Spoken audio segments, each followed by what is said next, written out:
Formaji YouTube video k lia oper jo tum ny story lik kdhs k oper tai men strong hook lik k do. Hook jandar. Suspenseful our curiosity si barpor hona chaye k mary vauer engage ho jn our video ko ntk deck and the blue notebook. I found the notebook on the old wooden desk. Its cover was blue, faded, and slightly torn at the edges. The room smelled of dust and something metallic. I opened it slowly. The first page was blank, but the air felt heavier. I heard the creak of the floorboards behind me. A cold breeze swept across the room, though the windows were closed. I flipped another page. Suddenly, a drawing appeared. It was of a figure, faceless, standing in the corner of a room. The figure looked familiar. My heart beat faster. I could feel the sweat on my palms as I turned the page again. This time, words appeared, written in a shaky hand. They whispered my name. I froze. The sound of footsteps echoed softly. I spun around. No one was there. I returned to the notebook. The figure in the drawing had moved closer to the edge of the page, as if reaching out. My breath caught. A shadow fell across the desk. I looked up. The corner of the room was dark, darker than before. The notebook slipped from my hands. It fell open to a page that was no longer blank. And there, in letters I had never written, it said, "The blue notebook continued." I stumbled backward, my hands trembling. The notebook lay open on the desk, the pages fluttering slightly as if moved by a silent wind. The words glowed faintly under the dim light, though no lamp was on. I leaned closer, unable to resist, though every instinct screamed to run. The letters shifted as I watched. New words formed, twisting and curling like smoke. "Do not leave the room."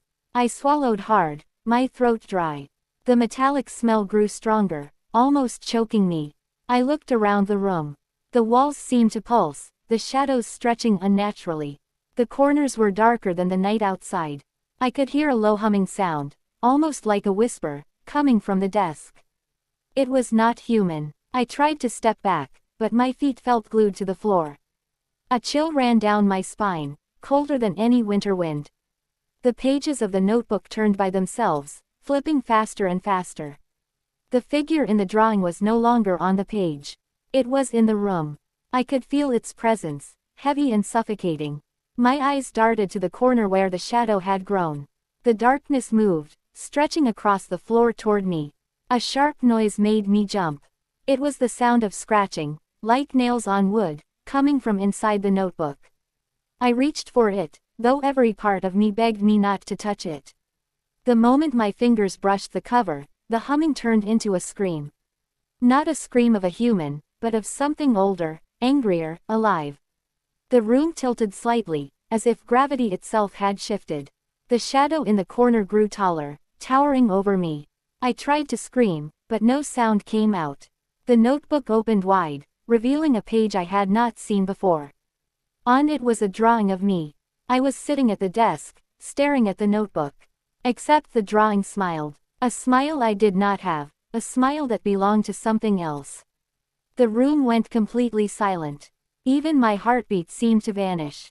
Then a voice, cold and distant, echoed inside my mind. "You cannot leave until you finish the story." I staggered back, hitting the wall. The shadows seemed to reach for me, curling around my legs, my arms, my torso. The air was thick, almost liquid, pressing against my chest. I tried to pull away, but my body refused to obey. The notebook hovered above the desk, pages fluttering like wings of a bird.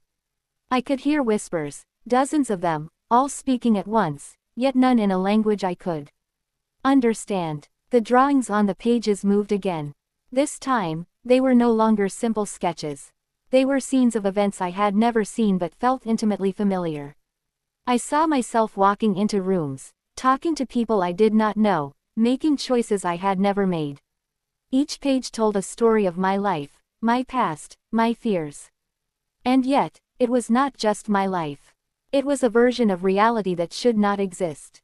A reality where I had already died. I felt my heart sink as I realized the notebook was showing me my own death. The shadow in the corner whispered my name softly this time, almost tenderly. "Do you see? You belong to the story now. I tried to grab the notebook, desperate to close it, to destroy it, to end it. But my hands passed through it like mist. The pages flipped faster and faster, and the drawings became more chaotic. I saw my face twisted in fear, my body contorted in pain. The shadows expanded, filling the room completely. I could no longer distinguish the walls from the darkness. The cold pressed against me, freezing my bones. The metallic smell burned my nostrils, and a taste of iron filled my mouth. Then, a hand. It was not mine, but it felt real.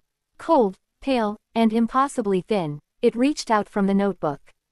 I recoiled, stumbling backward, but there was nowhere to go. The whispering grew louder, turning into a chorus of voices, chanting in unison. Finish the story. I looked down at the notebook. The pages were blank again. Except for one line, written in deep, dark ink.